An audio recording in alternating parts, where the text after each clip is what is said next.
काय झालं? आई काय नाही, फक्त पुस्तक पडली.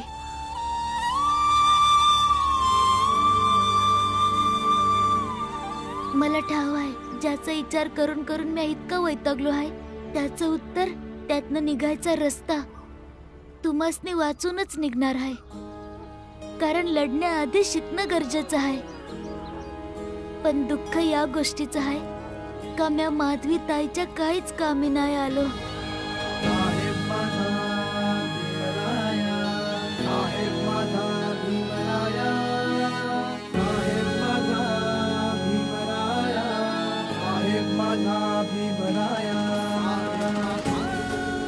भीमा, काळजी घे. जा.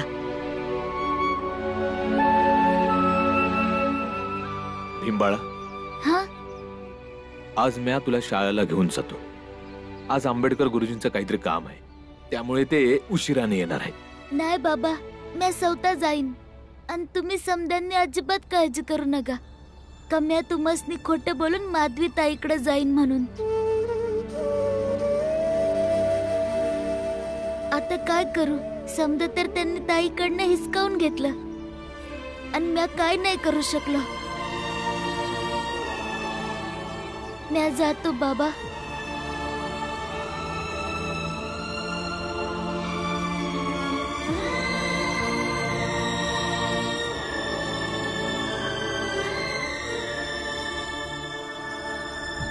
हो तन तो सब बन भया,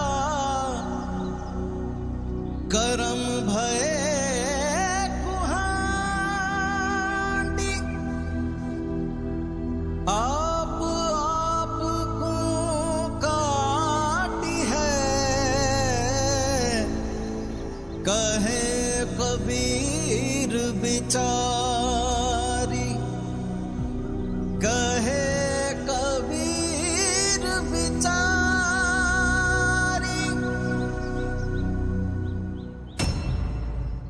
हिला एक मडकं आणि वस्त्र आणून द्या.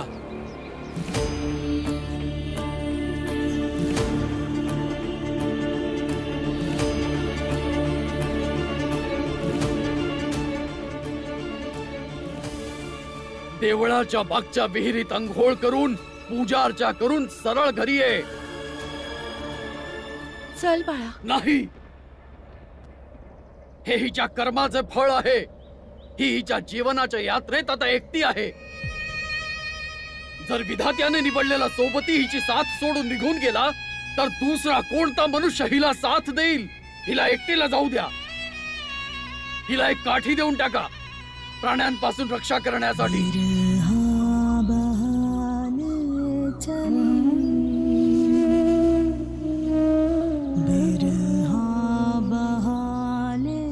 जा आता. मन सोवन की गली, बिरहा बहाल चली, मुरझा गई है बाबुल तिहारी, मुरझा गई है बाबुल तिहारी, फुलवारी की गली, बिरहा बहाल चली, बिरहा बहाल चली. हे बघा, जर आपल्याला स्वतःला, या समाजाला आणि आपल्या कुटुंबाला वाचवायचे आहे तर या रामजीचा मुलगा भीमराव पासून लांब राहावं लागेल. नाहीतर सगळं संपून जाईल. लहान समजून त्याच्याशी बोलण्यात सैलपणा काय आणला? तो तर आपल्या मुलांशी मैत्री करू लागला. निकाल तुमच्या समोर आहे. जेव्हापासून आला आहे तेव्हापासून अनिष्टावर अनिष्ट होत आहे. काय भावांनो? शेठजी एकदम बरोबर बोलत आहेत. आमासनी घर घर जाऊन लोकांनी समजावा लागल की त्या भीमराव पासनं स्वतःसनी लांब ठेवा, नाहीतर त्याचं बी हाल या माधवी सारखं होईल. बिरहा बहाले चली मन सोवन की गली बिरहा बहाले चली मुरझा गई है बाबुल तिहारी मुरझा गई है बाबुल मी ऐकलंय की नवरा जितकं प्रेम करतो तितकाच मेहंदीचा रंग गडद होतो. जेव्हा मेहंदी सुकेल तेव्हा बघून घे.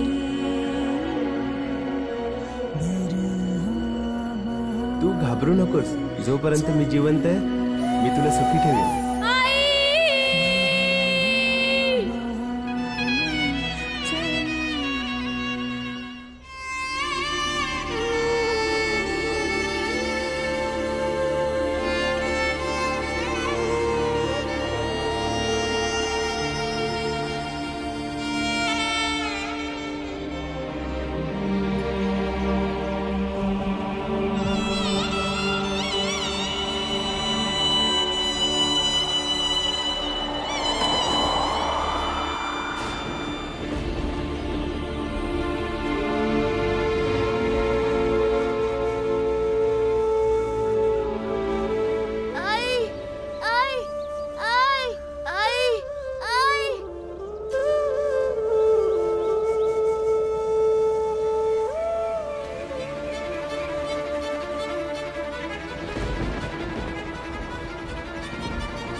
भीम!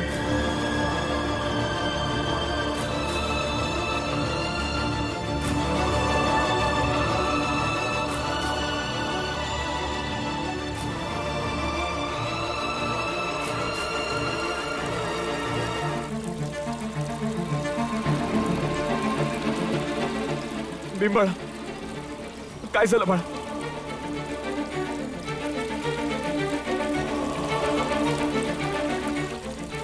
काय झालं बाळा? तू बेशुद्ध कसा पडलास?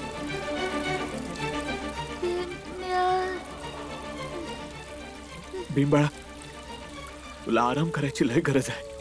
आपण घरला जाऊयाच.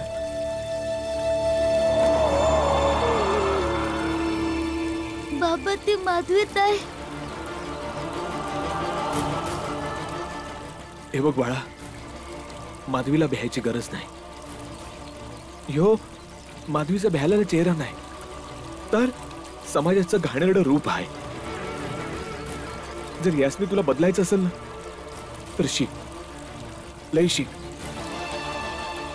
शिकून सवरून त्या उंचीवर पोच जिथं तू निर्णय घेऊ शकतोस. आणि समधी तुझ्या निर्णयाला कायद्याचा निर्णय मानतील. समजून मानतील, भिवून मानतील, पण मानतील. पण बाळा, आता घरला चल. नाही बाबा, मी शाळेत जाणार, शिकणार. इतकं शिकणार का लोक माझ्या शब्दासनी कायदा मानून चालतील.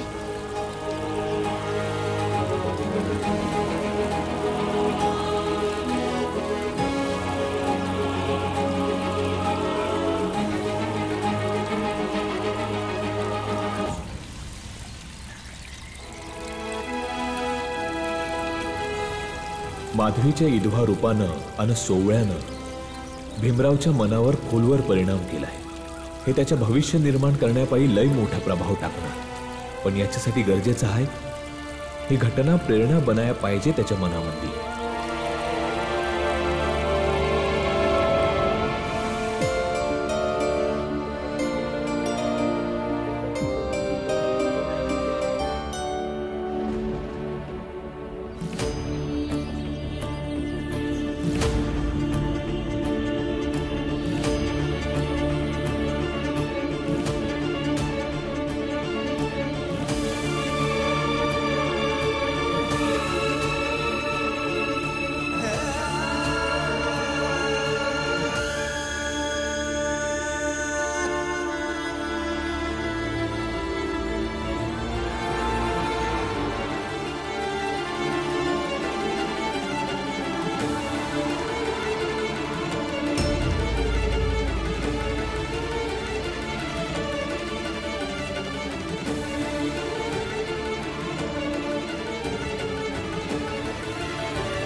मागं वळून बघू नको भीम. कारण कुणाची सोबत करण्यापायी गरजेचं आहे की स्वतः प्रगतिशील हो. जसं की मी तुला पहिल्यांदाच सांगितलं होतं की गोष्ट फक्त एका भीमची आणि माधवीची नाही आहे. गोष्ट समाज आणि त्याच्या चुकीच्या परंपरांची आहे. आणि ह्यासनी तुला बदलावंसं वाटत असेल तर या घटनांच्या आठवणींना सहजपणे वाचायशी. तोवर वाच जोवर हे समद बदलायची ताकद तुझ्यात येत नाही. समजलं? होय बाबा. चल.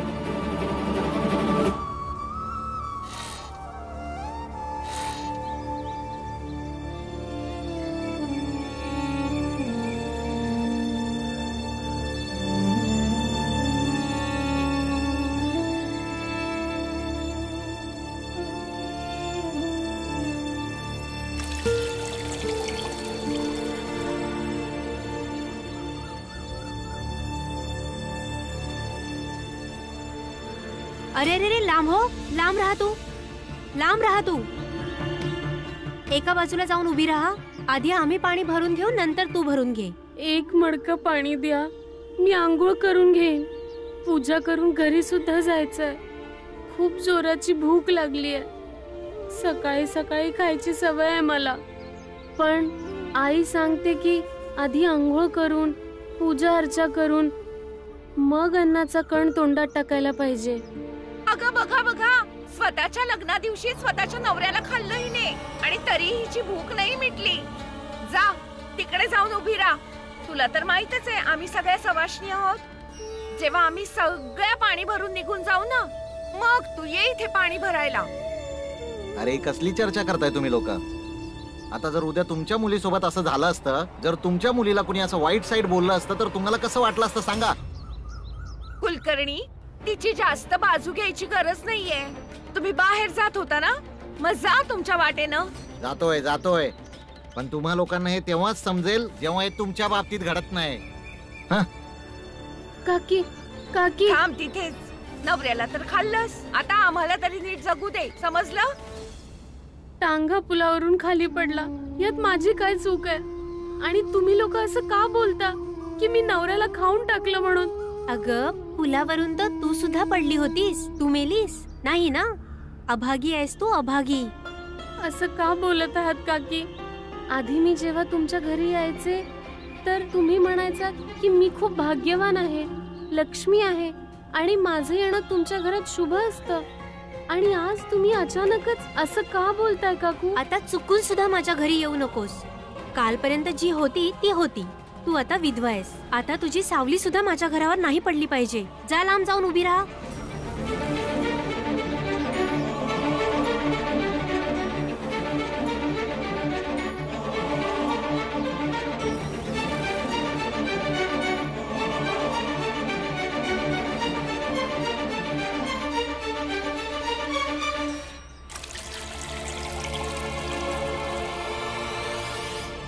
उघडलं उघडलं, ध्रुव सकपाळचं दुकान परत उघडलं. या या, बुटांनी नशीब चमकवा. या सगळे. अरे ध्रुव सकपाळ, अरे तू किती बी वरड, किती बी वरड, तुझ्या दुकानामध्ये कुणी बी नाही येणार बूट चप्पल शिवाय. तुम्ही काळजी करू नका. तुम्ही तुमची चहा विका आणि लिहा. एक दिवस तुमचं चहाचं दुकान बंद करून स्वतःचं दुकान तिथे चालू नाही केलं ना, तर मग बोला. जास्त बोलायचं नाही, नाही तर तुझ्या झोपडी बरोबर ना तुझ्या दुकानाला बी आग लावून टाकत. आता ना तुमच्या या धमक्या बिमक्यांनी ना मला राग नाही येत. कारण भीमराव म्हणतो, रागावल्याने ना आपली शक्ती वाया जाते. हे बाळा सकपाळ कुठे भेटतील? बोला ना, काय काम आहे? आता लगेच बोलवून आणतो बाळादादाला. माझ्या मुलाचं मुंडन आहे ना, बाजा वाजवायचंय. ऐकलं होतं बाळा सकपाळ इथंच कुठेतरी राहतो आणि तो कुठल्या तरी बाजावाल्याकडे सुद्धा काम करतो. विचार केला त्यालाच पेशगी देऊया. मग तर एकदम बरोबर जागा आहे. मी आता बोलवून आणतो. बाळादादा. अव दादा, तुमचं डोकं बिकं फिरलं का? तुम्हासनी वाटतं तुमच्या मुलाच्या मुंडनमध्ये काय अशुभ व्हायला पाहिजे? नाहीतर तुमच्या कुटुंबामध्ये कोणी मेल बिल पाहिजे का? काय झालं काय? जंगलच्या आगीसारखी ही गोष्ट आहे. समजा साताऱ्यामध्ये पसरली आहे आणि तुम्हासनी ठावस नाही होय. वाह, अहो कुठली गोष्ट? अहो दादा, हीच यांच्या कुटुंबाबरोबर कोणी बी कसं बी संपर्कामध्ये येतो तर त्या माणसाच्या कुटुंबातून कोणी ना कोणी मरत हे नक्की. अहो दादा, मी बॉम्बेला कामाला आहे. माझ्या मुलाचं मुंडन ठरलं, त्यामुळे मी कालच आलोय. हवं दादा, तुम्ही काल आला होतात म्हणून तर समजवीत आहोत. जितकं सांगतोय त्यासनी समजा आणि डोळे उघडा, नाही तर. बाळदादा, हे शोधत होते तुला. वय बोला. मी चुकीच्या ठिकाणी आलोय. मी दुसरीकडे बाजा शोधतो. अरे पण ऐका ना. अहो पण काय झालं? अरे यासनी खरं काय ते कळलं आहे म्हणूनच जात आहेत ते. अहो दादा, ते तलावाच्या मोर बाजावाला आहे ना, तिकडे नका जाऊ. त्याच मंडळामध्ये तो बाजा वाजवतो. तुम्ही लोक अन माझा अगोदरचा बाप सगळे मिळून दिवस रात्र नवीन नवीन नाटकं शोधत असता का? सोड ना ध्रुव, चल. तुम्हा समध्यासनी आता नाही सोडणार. तुमच्या लोकांबद्दल, तुमच्या जातीच्या लोकांबद्दल समध्यासनी सांगणार. प्रत्येक जण तुमच्यापासून लांब पळायला लागल ना, तेव्हा तुम्हासनी माहिती पडल. आता सुरुवात आहे. पुढं पुढं बघा. शेठजी नमस्कार. या शेठजी या. बस एक तुमचीच कमी होती. बाय दादा, जा तू. मी पण आता माझ्या दुकानामध्ये जातो. शेठजी, शेठजी चला चहा घेऊया. या शेठजी, या. नियमांचं काटेकोर पालन केलं पाहिजे, नाहीतर खूप मोठा अपशकुन होईल बरं. हो, अर्थात आम्ही धर्माच्या बाबतीत कसलीच कुचराई नाही करणार.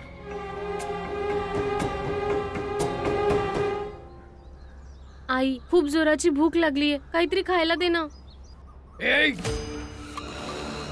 कुठे घुसतेस तू? घराच्या एका कोनाड्यात हिची राहायची व्यवस्था करून टाका.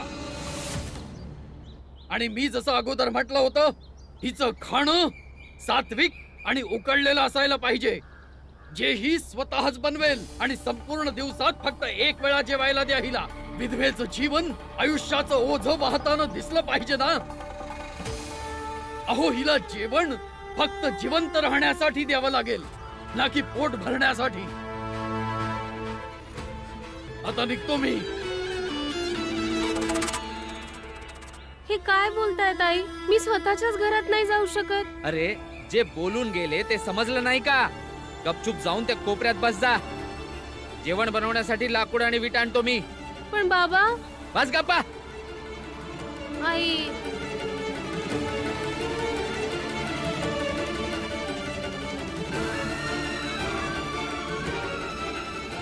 माधवीची आई, मी जाऊन येतोच. आई, खूप भूक लागलीये ग, काहीतरी खायला दे ना. बघ बाळा, आज मी देते करून, पण उद्यापासून तुलाच करावं लागेल.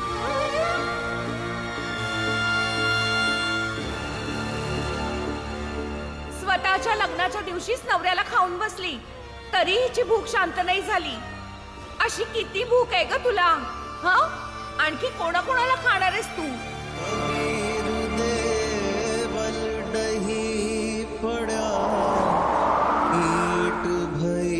सेवा करीच जारा सुप्रीतड़ी जुड़ है